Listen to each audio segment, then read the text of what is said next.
অর্থাৎ ফাতেমাকে, তার হলো মেয়ে কন্যা, তিনাকে বলছেন যে এই সূরা আমার প্রতি নাজিল হয়েছে, এই সূরা আমাকে জানিয়ে দিচ্ছে যে আমি আর এই পৃথিবীতে বেশি দিন থাকব না।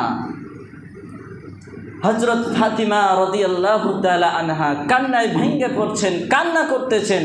হযরত মুহাম্মদ সাল্লাল্লাহু আলাইহি সাল্লাম ধৈর্য ধারণ করার জন্য তিনি তাকে বললেন যে তুমি কান্না করো না, কারণ সর্বপ্রথম তোমার সাথে আমার মিলিত হবে, অতএব তুমি কান্না করো না।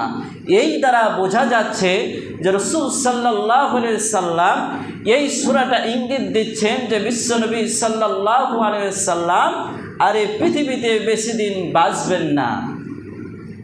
তো রাসূলুল্লাহ সাল্লাল্লাহু আলাইহি সাল্লাম আমাদেরকে যেইগুলো বলেছেন আমরা